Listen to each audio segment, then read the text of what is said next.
Today we're going to meet Mary and the very nice school bus. It was a school bus. Yes, it was. A school bus that you converted yourself. So, and you are on YouTube. Why don't you give us your YouTube before we get started? Maximalist Minibus. That is my YouTube. Very good. Be sure and check it out. Okay, so you did this bus yourself. I did. Yeah, I had a little bit of help painting the exterior, but and I had a friend of mine put the solar panels on, but otherwise I did it myself. Very good. Yep. And how did you end up living in a school bus? Well, that's a good question. I'm not really sure. I had a vintage store in Torrance, California, and I was living in a loft in the top of the store.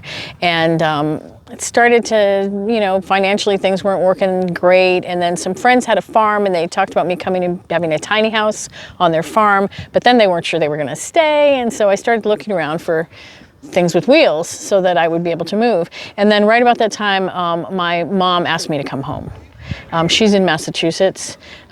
Shortly after I got the bus, I only really got to tool around in it for like 4 months, and then my mother said, "Can you please come back?" So I drove cross country, and I've been in her driveway ever since. But it's great to have my own house at my mother's house, right. Yeah. And I do try to get away and see things and go on trips when I can, when I can convince her that she's going to be okay. So you're taking care of your mom in her old age. She doesn't need a lot of taking care of, but she needs company. She has a lot of anxiety, and she just needs company, so. Well, I'm kind of doing the same thing with my mom, and a lot of us have. It's part of our senior years ourselves. Right, and the great thing about having a home on wheels is you can respond to things like that really easily. Right. Family needs you can get there quick. Right. Yeah, actually, a lot of people find that their family connections are strengthened better than ever. I've definitely found that to be true.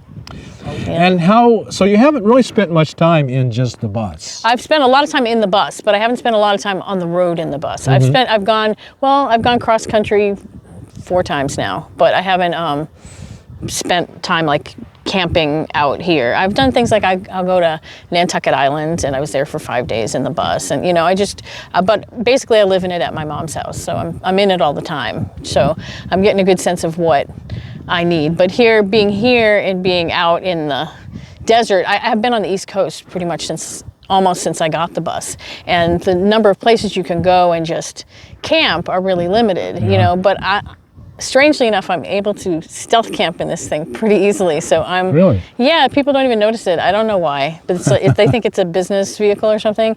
And so I'll go on a trip and just park wherever, and really haven't had any problems. Oh, that's amazing. Yeah. I'm surprised. Yeah, that's great.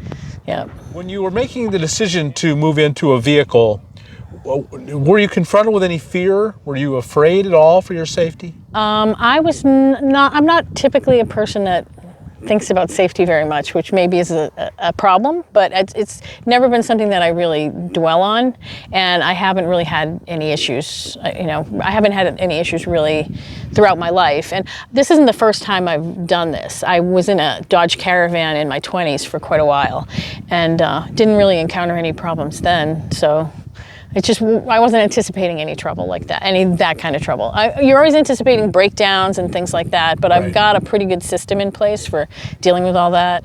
So you're just not a person who's really consumed with fear. A lot of people I am consumed with many kinds of fear, but not the kind that has to do with my safety. Okay. You know what I mean? Like, I have a lot of anxiety, and I worry about things like, talking to people, but I don't really worry about safety. It's just not something that I'm not afraid of people. I'm not really afraid of situations and people very much. That's good. Hopefully that makes your life easier. So far, seems to be working out. Yeah, good. Well, can we take a look around your bus? Sure, please do. Let's do that. All right. How much do you think you have in all the furniture inside? Let's see. The most expensive thing is the futon, believe it or not. Because it's new. Probably like 130, 60, like maybe $250 total. Is there a heat source? Yeah, I have a diesel air heater. It's located under the driver's seat, and then it vents over here. And basically it uses the diesel combustion to heat air. So the diesel, you get a little bit of a smell of diesel when you first turn it on, but no diesel inside the bus at all.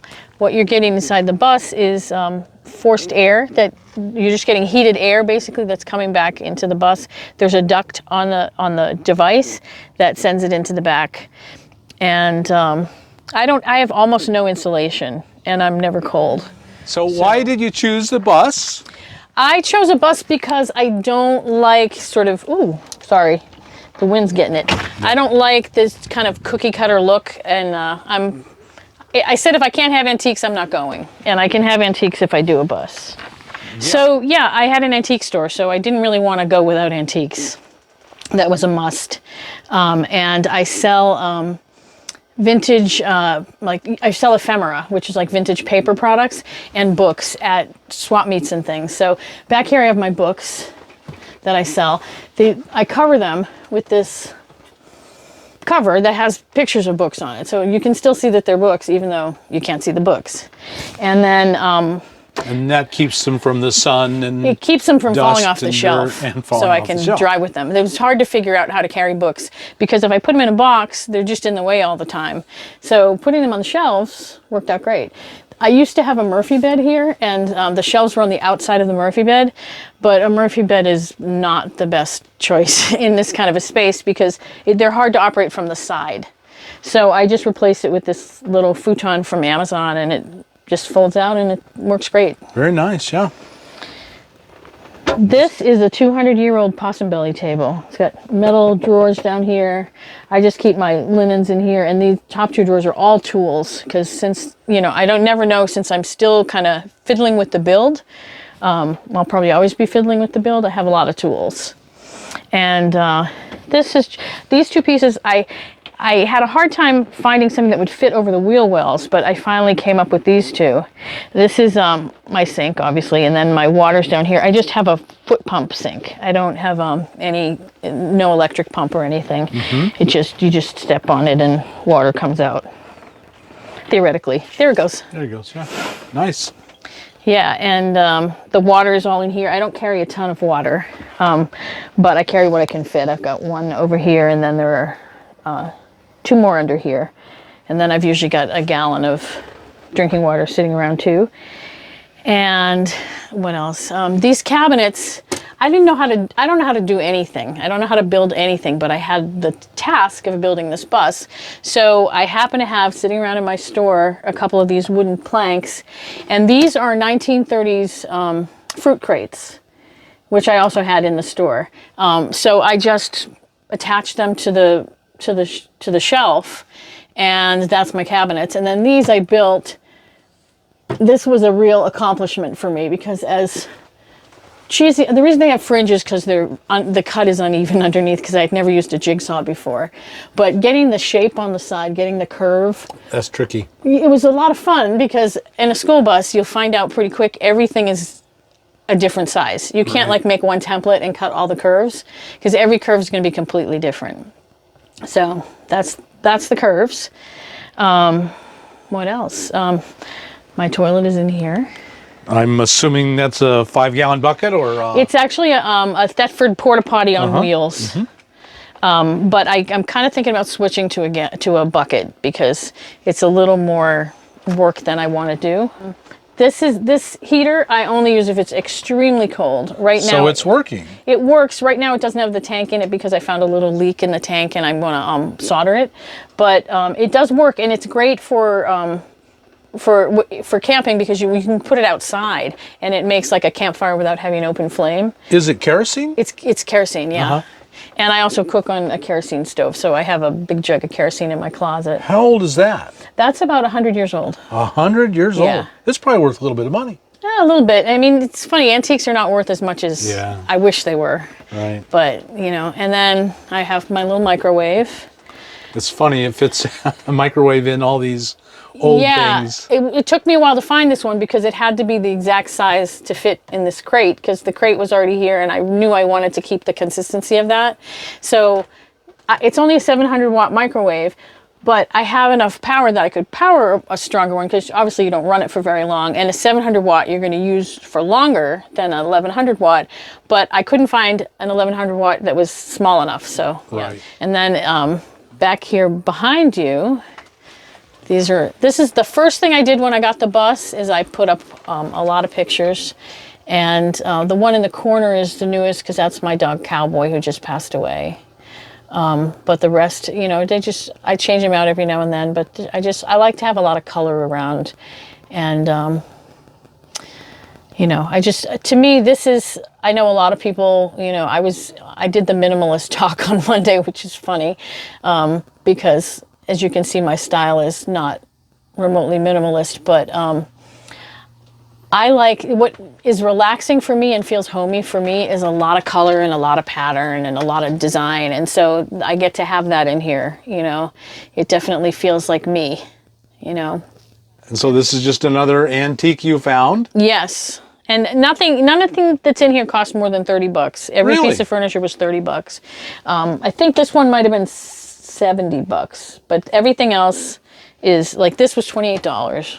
So these aren't rare antiques. Well, I mean, the thing is, antiques don't keep value very much these days. Right. I would put these more they all had something wrong with them, you know, and that's why I can get them for that cheap. There's a lot of stuff out there that you can get for really, really low prices that could work really well in a vehicle like this.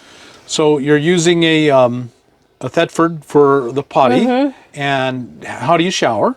I shower at gyms and truck stops and places like that, but I do have the ability to shower in here. I've got this hot water heater, which has this. Oh, yeah, oh, good. Yeah, and I've got 5 gallons of propane over there that I have a long hose that connects. And then what I do is under here, I've got a collapsible bathtub that sets up right here.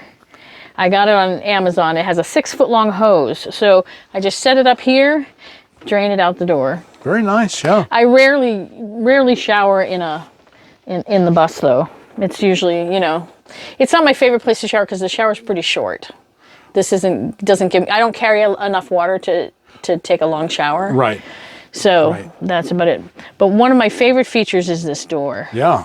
I camped on Nantucket where you're not supposed to be able to camp, so I shouldn't probably say that, but I stayed at the beach there for 5 days and I basically just lived with this door open. I bet. Yeah.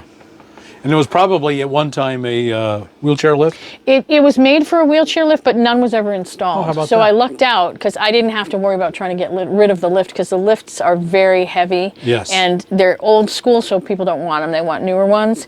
And so it becomes a burden trying to get rid of this 400-pound piece of equipment. But I got the door and no lift. That is nice. I lucked out.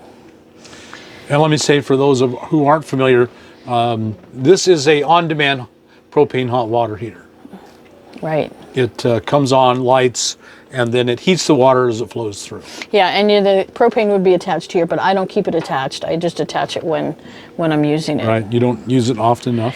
Right. So you have your sink, and where do you cook? You have your microwave. I cook on I have my microwave, and then I cook on, I left it down at camp. It's a little kerosene. It's antique. Oh, you said kerosene. It's an antique kerosene stove. And then up here, I've also got a Coleman propane stove that I take out sometimes.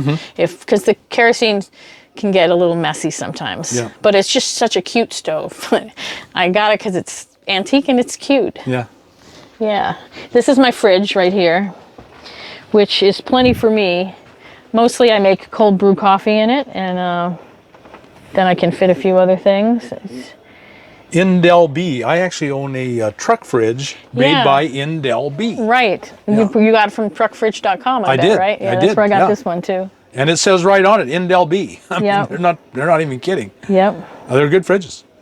Yeah, they work out. It works out great. I mean, it's. Oh, and then for solar, I have a all-in-one unit, and it's 1,000 watt hours, and then I've got another smaller one that's 288 watt hours, and that's all I use. It's enough to power my fridge. I'm also on the computer a lot because I do a lot of video editing, and it works out fine for everything.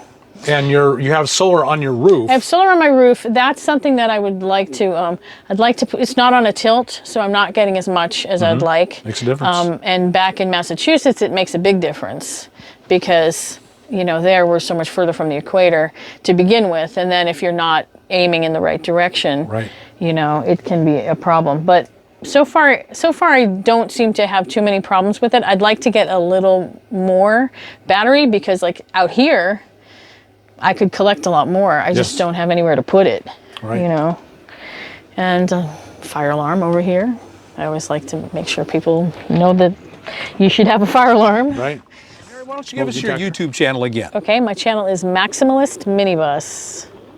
Very good, thank you. Thank you. So folks, go and check her out. Some great ideas here, a wonderful life.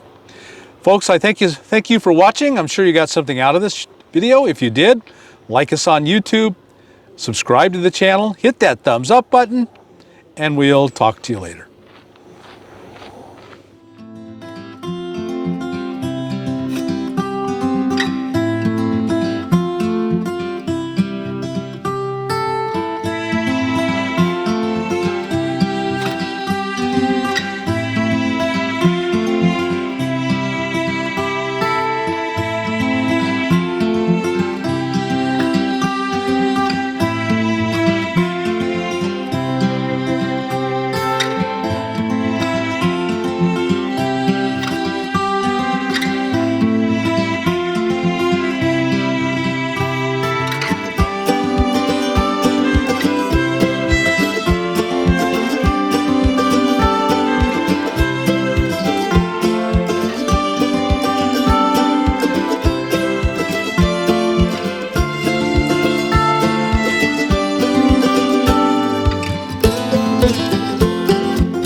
Did you know that Cheap RV Living has a Patreon page? You'll find it at www.patreon.com/cheaprvliving. You'll find behind the scenes photos and videos, as well as some bloopers, and also some short videos where you can learn more about Bob. There's also some in-depth interviews, as well as a place to ask your questions before a live feed. There's inspiration for your life on the road, and there's some drone footage of some interesting camps and places. So we hope that you'll join us at patreon.com/cheaprvliving. We appreciate your support and hope to see you down the road.